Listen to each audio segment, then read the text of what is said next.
जय श्री कृष्णा दोस्तों, स्वागत है आपका हमारे चैनल में।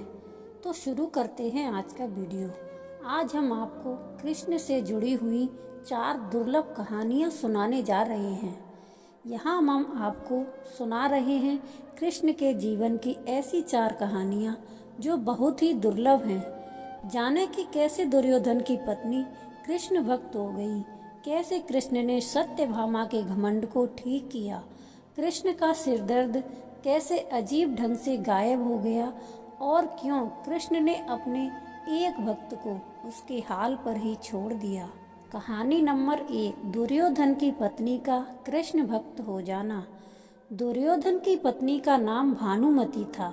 वो एक बहुत ही सुंदर लड़की थी और जब कृष्ण दुर्योधन के महल में मेहमान बनकर आए तब वो सिर्फ 17 साल की थी। दुर्योधन ने एक षड्यंत्र रचा जिससे कृष्ण को नशे की हालत में लाकर कोई वादा करा लिया जाए। उसने सभी तरह की व्यवस्थाएं की और इस बात का खास ख्याल रखा कि भोज में खूब अच्छी मात्रा में शराब भी हो।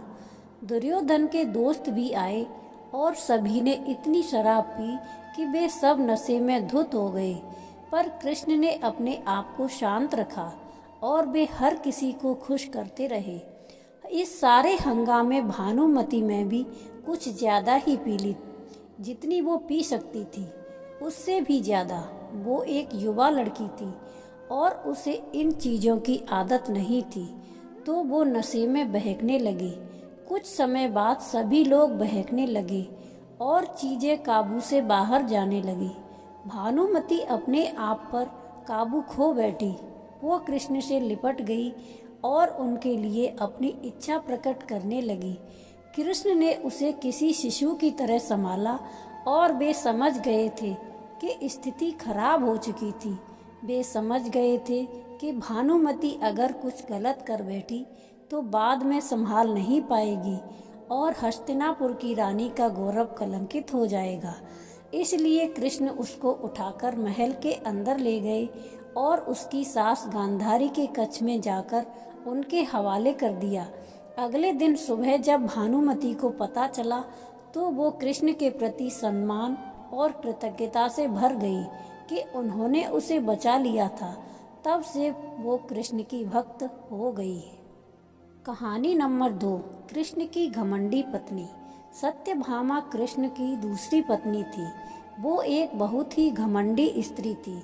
उसका ये मानना था कि वो सबसे सुंदर और सबसे अमीर स्त्री थी, क्योंकि उसके पिता एक बहुत ही धनवान व्यक्ति थे।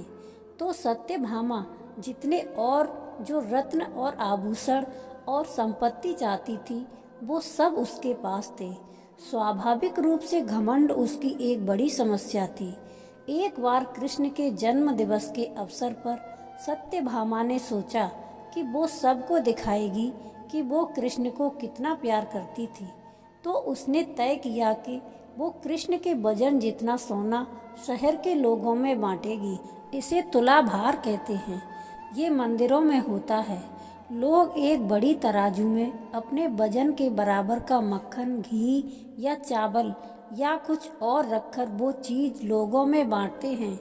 चावल, नमक, दाल या सोना या वो कुछ भी आप दे सकते हैं जो देना चाहें।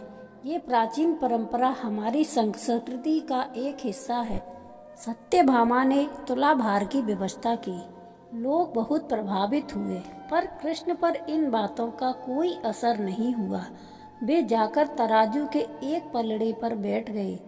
सत्यभामा जानती थी कि उनका वजन लगभग कितना है और उसने उतना सोना तैयार ही रखा था।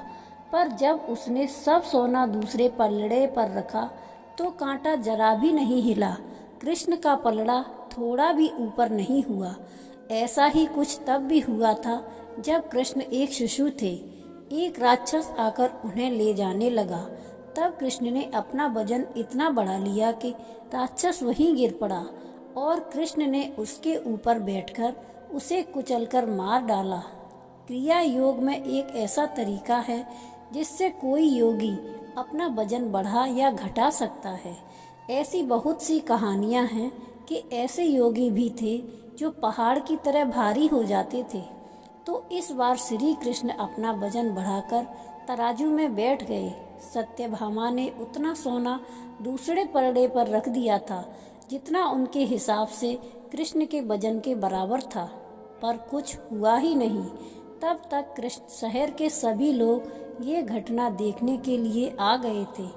तब उसने अपने नौकरों से वो सभी गहने मंगवाए जो उसके पास थे। एक के बाद एक वो गहने डालती जा रही थी और सोच रही थी कि काम हो जाएगा, पर कुछ नहीं हुआ। तब उसने वो सब कुछ भी रख दिया जो उसके पास था, पर पलड़ा जरा भी नहीं हिला। वो रोने लगी क्योंकि ये सब उसके लिए बहुत शर्मजनक था। सारा शहर देख रहा था और उसके पास पर्याप्त सोना नहीं था।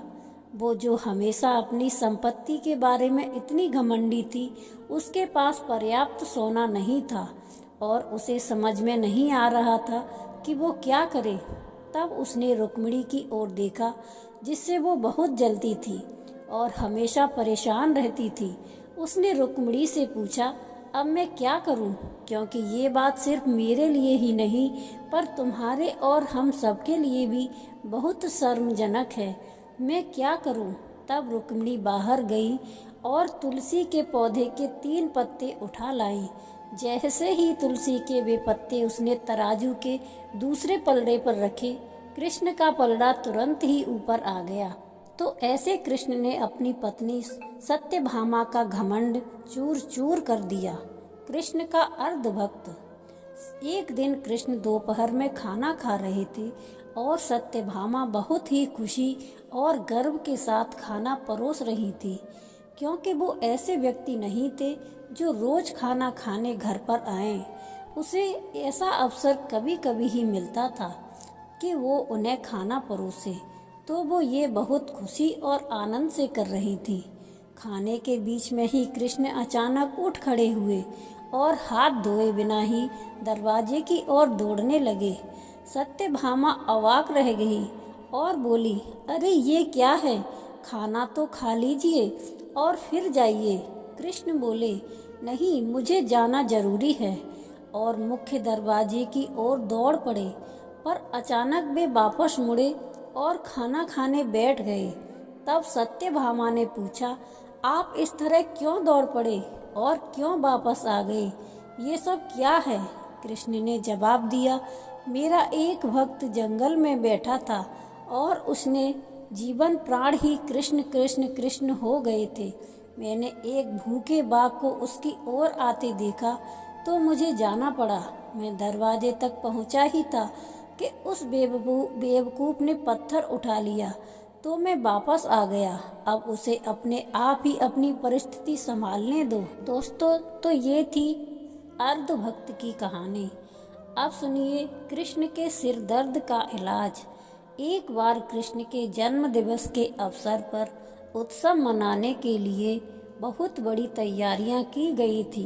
नृत्य, संगीत और भी बहुत कुछ। लोग बड़ी संख्या में इकट्ठा हुए, पर कृष्ण घर में ही बैठे रहे। वे शायद उसमें भाग लेना नहीं चाहते थे। वैसे तो कृष्ण हर तरह के उत्सव के लिए हमेशा तैयार ही होते थे, पर इस दिन किसी वजह से उनकी इच्छा नहीं थी। रुक्मिणी आई और पूछने लगी, नाथ, आपको क्या हो गया है? क्या बात है? आप उत्सव में शामिल क्यों नहीं हो रहे? कृष्ण बोले, मुझे सिर दर्द है। हमें नहीं मालूम उनको वास्तव में सिर दर्द था या नहीं। हो सकता है कि वाकई हो, और ये भी संभव था कि वे नाटक कर रहे हों। उनमें वो योग्यता थी। कृष्ण बोले, कोई जो मुझे वाकई में प्यार करता हो, वो अपने पैरों की धूल अगर मेरे सिर पर मल दे तो मैं ठीक हो जाऊंगा। रुक्मिणी बोली, हमें वैद्यों को बुलाना चाहिए। तो वैद्य आए। उन्होंने हर तरह की दवाइयाँ दी। कृष्ण बोले, नहीं, ये सब चीज़ें मुझ पर असर नहीं करेंगी। लोगों ने पूछा, तो हमें क्या करना चाहिए? तब तक बहुत सारे लोग इकट्ठा हो गए थे। सत्यभामा आई, नारद आए, हर कोई परेशान था। क्या हो गया? क्या हुआ है? कृष्ण को सिर दर्द है, हम उन्हें ठीक करने के लिए क्या करें? कृष्ण बोले, कोई जो मुझे वाकई में प्यार करता हो वो अपने पैरों की धूल अगर मेरे सिर पर मल दे तो मैं ठीक हो जाऊंगा। सत्यभामा बोली, ये क्या बात हुई? मैं आपसे बहुत प्यार करती हूँ, पर ये नहीं हो सकता कि मैं अपने पैरों की धूल लेकर आपके सिर पर लगाऊं। हम ऐसा काम नहीं कर सकते। रुक्मिणी रो रही थी, हम ये कैसे कर सकते हैं? ये तो आपका अनादर होगा, अपमान होगा, हम ये नहीं कर सकते। नारद भी पीछे हट गए। मैं ऐसा कुछ भी करना नहीं चाहता। आप स्वयं भगवान हैं। मुझे नहीं मालूम कि इसमें क्या रहस्य है। पता नहीं इसमें कौन सा जाल होगा। मैं अपने पैरों की धूल आपके सिर पर रखूंगा तो हमेशा नरक की आग में जलूंगा। मैं ऐसा कोई काम करना नहीं चाहता। चारों ओर बात फैल गई। हर कोई सकते में आ था। हम ये काम नहीं कर सकते। हम सब उन्हें बहुत प्यार करते हैं, पर ऐसा करके हम नरक में जाना नहीं चाहते। उत्सव मनाने के लिए लोग कृष्ण का इंतजार कर रहे थे, पर कृष्ण अपना सिरदर्द लेकर बैठे थे। फिर ये बात वृंदावन तक पहुंची।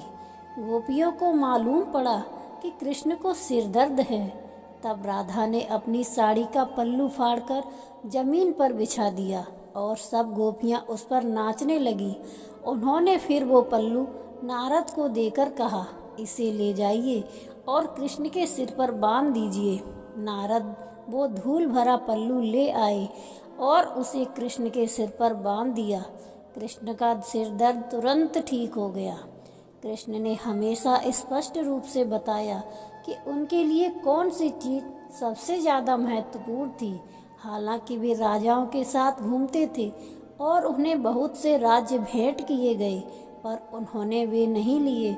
उनके लिए यही सच्चा निस्वार्थ सरल प्रेम ही महत्वपूर्ण था। तो दोस्तों, आज की कहानी से हमें क्या सीख मिलती है कि प्रेम ही कृष्ण के लिए सबसे महत्वपूर्ण है। तो दोस्तों, आज का वीडियो कैसा लगा, कहानियाँ कैसी लगी, कमेंट में ज़रूर बताएं। अगली वीडियो में मिलते हैं। तब तक के लिए जय श्री कृष्णा, राधे राधे।